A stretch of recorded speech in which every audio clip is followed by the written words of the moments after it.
Halo, Halo, selamat siang. Ya, Kak Fatima. halo. Oke, maaf nih Kak Fatima ganggu waktunya nih. Oh, nggak apa-apa. Gimana, Ah, gimana? Gimana kabarnya, Pandu? Alhamdulillah baik sih, berusaha untuk lebih baik lagi. Wih, mantap. Gimana nih Gitu Kak dah. Fatima kabarnya? Alhamdulillah baik juga. Baik, baik. Iya, gini Kak, aku tuh sebenarnya mau ada Gimana, sedikit gimana? cerita, boleh ya? Mm-mm. Kan aku tuh gini, belakangan itu ada ngerasa nggak percaya diri kalau disuruh Mm-mm. untuk presentasi di depan. Nggak percaya diri Mm-mm. juga kalau misalkan apa ya, untuk jadi leader itu nggak percaya diri gitu. Padahal kalau secara kemampuan mereka bilang aku tuh mampu katanya, tapi secara personal Mm-mm. nggak siap kalau di posisi itu tuh. Nah, aku kan kemarin tuh disuruh sama teman-teman tuh, ditanyakan, "Duk, kamu tuh dari kapan sih punya karakter seperti ini? Kok kamu mundur padahal kamu tuh bisa loh." Nah, ketika temen nanya gitu, aku ke-trigger gitu, Kak. Kebayang dulu tuh kapan ya awal mula aku ngerasa kayak aku nggak percaya diri, aku nggak mau tampil di depan gitu. Nah, ternyata semenjak aku SD kelas 3 tuh dulu aku pernah dapat pembulian, Kak. Oke. Nah, dulu tuh kan aku tipikal orang yang jarang banget untuk misalkan ngobrol sama sesama teman kah ataupun ngobrol di depan kelas kayak buat nyeritain cerita-cerita dulu gitu kan. Aku nggak pede Mm-mm. waktu itu tuh. Karena dulu tuh aku tipikal orang yang gagap kalau ngomong tuh. Karena jarang banget ngobrol dari kelas dari kecil pun dari TK aku lebih banyak kayak mikirin sesuatu tapi jarang buat ngungkapin sesuatunya gitu. Contohnya Oke. kayak di rumah pun misalkan orang tua, Kak mau apa, mau A, B, C, D, aku jarang minta, paling iya atau enggak gitu. Enggak yang ribet kayak Mm-mm. gimana gitu. Nah, di sekolah itu kan karena jarang ngobrol, terus orangnya jarang ada pembelaan diri juga, karena jarang ngobrol itu misalkan orang tadi niatnya canda-candaan, lama-kelamaan jadi pembulian gitu, Kak. Jadi ya, dulu Oke. aku dipanggil kayak si Pandu mah jago teori doang, tapi ngomongnya gagap gitu, si gagap gitu. Nah kan Mm-mm. awal-awalnya mah ya aku terima aja deh, emang aku juga orang yang gagap waktu itu, cuman lama kelamaan kok bulian mereka tuh nggak menyenangkan gitu buat aku tuh, nggak nyaman juga buat aku tuh. Kejadian muncaknya tuh kelas 5 SD, aku tuh marah Mm-mm. meledak gitu, nggak Mm-mm. betah kalau diginiin terus tuh kayak oh, pokoknya sampai main fisik juga aku mukul gitu ya, mereka mukul balik yang akhirnya aku dikeroyok gitu karena mereka banyakan. Nah, dari situ Mm-mm. tuh aku milih kayak ya udah daripada aku ekspresif, aku malah jadi nambah beban juga gitu kan, bikin masalah orang tua harus dipanggil ke sekolah dan sebagainya. Ya udah aku lebih baik kayak mendiam, diam aja gitu. Nah, berlanjut lah ke SMP. Di SMP pun sama, nggak beda jauh walaupun intensitasnya nggak separah kayak di SD gitu. Tapi di SMP pun karena aku tipikal orang yang untuk waktu itu memilih untuk tidak ekspresif, memilih untuk jadi orang yang dipojokkan gitu. Akhirnya kayak presentasi dan sebagainya itu nggak pernah mau gitu. Kalau bisa ya udah aku yang paham teorinya, aku bikin konsepnya, kamu yang presentasiin. Itu tuh kejadian dari Mm-mm. waktu SMP tuh udah mulai kayak gitu gitu kan. Bahkan disuruh presentasi pun bener-bener gagap gitu. Ngelihat muka orang tuh kayak mereka tuh punya pandangan kayak bakal ngebully aku deh kayaknya. Itu tuh di SMP. Nah, Mm-mm. lama kelamaan di SMA pikiran itu tuh berkurang, tapi rasa khawatirnya masih ada gitu. Mm-mm. Padahal sering aku coba untuk ngelawan, mereka nggak kayak gitu nggak kok. Tapi ketika udah di depan kelas mungkin rasanya masih ada gitu, rasa takutnya tuh. Walaupun secara pemikiran aku sudah sedikit melawan gitu. Tapi secara perasaan hati kayak kok aku masih berani, nggak berani lah, ya udah mundur lagi gitu. Dan itu terus Oke. berlanjut sampai ke jenjang kuliah dan bekerja saat ini. Nah, di jenjang pekerjaan saat ini ada beberapa temen juga kayak yang, duh kenapa sih kamu tuh harusnya udah di posisi ini loh. Karena kamu tuh teori secara konsep itu udah ngerti. Tapi kenapa kamu nggak mau tampil katanya. Ya aku Mm-mm. trigger juga. Tapi di sisi lain aku nggak pede gitu. Emang aku bisa ya? Dengan orang yang pernah dulu dibully karena gagap ngomong. Terus sering salah dalam ngomong gitu. Yang jarang juga presentasi di depan. Emang aku bisa gitu. Jadi kekhawatiran ini sih yang jadi sekarang tuh kayak ngerasa apa iya ya aku harus maju atau aku mending mundur aja gitu, takutnya malah ngerusak Mm-mm. suasana di kerjaan juga gitu. Itu sih sekarang Mm-mm. bimbang bimbang di sana, tapi karena teman-teman juga nge-push aku, Kak, ayo maju maju, jadi resah juga gitu, Kak, antara maju atau mundur ya Mm-mm. itu. Itu Oke, sih. oke. Wah, kalau lihat dari ceritanya mah kayaknya nggak tergambarkan ya saat kita ngobrol begini tuh asik banget sih sebetulnya kayak Aduh. Pandu tuh lancar banget gitu ngobrolnya gitu kan. Nggak nyangka juga kalau ternyata di luar malah grogi atau dan Itu aja. semacamnya gitu ya. Malah aku kayak sekarang aja Eh, di lingkungan tempat tinggal itu nggak punya teman yang sebaya gitu. Oh Jarang gitu. banget gitu, jarang banget berkomunikasi gitu sama teman-teman karena ada khawatir Hmm. itu. Tapi kalau misalkan orang yang udah deket kayak misalkan aku dengan Kak Fatima ngobrol ya lancar gitu. Tapi kalau ketemu orang baru atau misalkan aku rasa ini orang ini nggak nyaman deh. Nah langsung itu kayak membatasi diri aja gitu aku tuh. Hmm. Kalau ngomong depan orang banyak gitu juga Oh, ya. udah itu udah pengen pulang udah itu. Oke, oke, oke. Gini nih, kalau boleh tahu nih, Pandu, sebenarnya tuh ya, di dalam pikiran Pandu kan ada ya niat atau keinginan buat bisa gitu, ada ya? Atau pernah Ada berusaha nggak untuk mencoba gitu, mungkin di lingkungan yang lebih kecil atau di tempat yang berbeda, di circle yang berbeda gitu, pernah nyoba nggak? keinginan tuh tinggi banget sih Kak pengen berubah tuh. Cuman untuk Oke. memulai itu takut. Kayak misalkan di lingkungan kecil yang baru aja. Kayak teman-teman aku juga bukan aku yang mencari pertemanan, tapi karena mereka yang ngerangkul gitu loh Kak. Jadi Hmm. kalau misalkan aku nyoba explore keluar tuh masih belum yang kayak maju nggak ya? Kayak gitu sih. Oke, oke, oke. Oke, yang penting sih udah ada keinginan dulu ya, udah ada niat dulu dan udah Hmm. pernah mencoba juga. Sebenarnya sih kalau dilihat dari ceritanya kan pada dasarnya teman atau orang-orang terdekat juga pengen pandunya tuh bisa gitu kan. Artinya tinggal dari dalam diri pandunya sendiri nih gitu kan, berusaha buat ngelawan aja gitu, buat mikirnya tuh yang kebalik gitu. Jadi kalau selama ini mungkin di pikirannya tuh Pandu, ah ini pasti nanti bakal salah ngomong deh, ah nanti bakal diejek-ejek deh, ah nanti bakal dibully gitu kan. Coba dibalik deh pikirannya, tuh kalau orang lain bisa, masa aku nggak bisa gitu kan? Udah Hmm. sejauh ini, udah perjalanannya udah sepanjang ini gitu kan, masa aku nggak bisa sih gitu misalnya. Nah memang sih tidak segampang yang kita omongin gitu, tapi setidaknya kalau udah ada niat, kemudian mau berusaha, insya Allah mah bisa aja gitu. Mungkin bisa dimulai dari hal-hal yang kecil dulu, atau mungkin ada nggak pernah nggak merasa bahwa Pandu itu gagapnya itu ngomongnya itu atau groginya tuh ngomong dalam tema atau hal-hal tertentu aja atau semua hal kalau di depan publik, depan orang ramai tetap aja sama nggak bisa gitu. Gimana? Kalau untuk saat ini hampir semua sih Kak, karena ketika di depan panggung tuh kayak orang yang demam panggung gitu. Lupa sama Oke. apa yang mau disampaikan, fokus sama kayak apa yang dirasain gitu. Oke, oke, oke, oke. Jadi kalau kalau gitu berarti mah saya kasih saran atau tips yang teknis banget, sederhana, namun kayaknya ini juga berpengaruh deh. Jadi bisa aja ini pernah nggak melakukan apa olah nafas atau teknik pernafasan untuk mengatasi rasa grogi, rasa marah, rasa nggak nyaman gitu. Belum Pernah sih. dengar atau pernah mencoba? Pernah denger loh itu tuh, cuman belum belum yang praktekin banget gitu kayak gimana.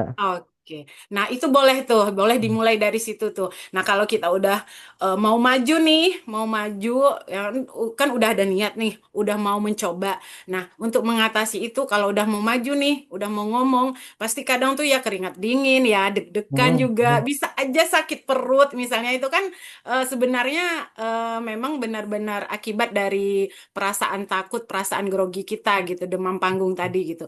Nah, salah satu caranya tuh bisa aja Pandu misalnya dengan olah pernafasan, teknik pernafasan tuh misalnya kayak gini. Tarik nafas dari hidung yang dalam, kemudian keluarin dari mulut. Nah, coba kita kita coba deh, coba ya. apa? Tarik nafas dari hidung, keluarin aja dari mulut sambil senyum gitu kan. Sambil itu iya, karena pada dasarnya wajah wajah Pandu udah menarik gitu kan, penampilan udah menarik, ya udah tinggal keberanian dari dalam diri kita aja. Diulang lagi, tarik nafas gitu. Itu bakal Hmm. kalau diulang-ulang terus minimal 3 kali ya, tapi itu dengan cara yang benar, kemudian pelan, namun pasti dengan penuh keyakinan, saya yakin itu bisa gitu. Itu bisa mengatasi rasa rasa grogi, rasa takut, atau bahkan rasa marah itu bisa aja gitu, karena itu sangat berpengaruh kepada apa ya? Menenangkan saraf-saraf kita sih gitu. Jadi perasaan itu akan lebih plong, lebih tenang aja gitu. Nah, itu coba kerasa nggak kalau udah melakukan teknik itu badan itu bakal lebih lebih rileks gitu. Kerasa sih. Kerasa nggak? Sebelumnya kan kayak Kerasa ya? otot-otot ini tuh kayak tegang gitu. Tapi sekarang kayak udah Iya, sedikit rileks sih. iya benar. Heeh, jadi benar. Jadi itu hal sederhana, namun ini cukup signifikan ya buat merubah apa pola pikir kita, kemudian merelaksasi badan kita gitu ya, saraf-saraf kita, dan itu akan berpengaruh kepada rasa percaya diri kita. Nah, itu kepercayaan diri akan meningkat dan Bismillah dicoba.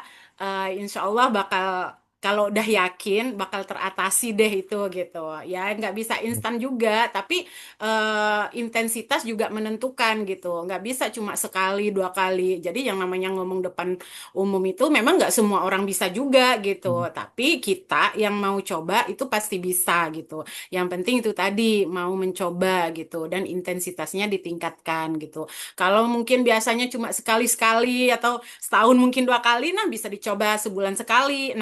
Nah, ini. Kemudian yang kedua, Pandu pernah nggak ikut kayak sekarang kan udah kuliah nih, mungkin ikut komunitas atau organisasi, aktivitas di luar kuliah gitu. Pernah nggak?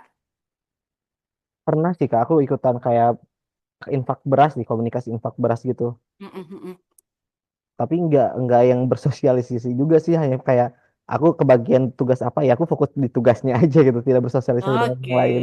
Heeh. Iya, kalau kalau kayak gitu kan job desk-nya mungkin ada yang bagian bagi-bagi beras ke masyarakat Nah, gitu ya. Nah, ya. itu juga bisa salah satu cara kita buat mencoba apa ya, mengembangkan apa sosialisasi kita ke masyarakat yang lebih luas kan, Hmm. dengan orang-orang yang berbeda, latar belakang yang berbeda, itu akan juga menambah rasa percaya diri kita, rasa ingin tahu kita gitu.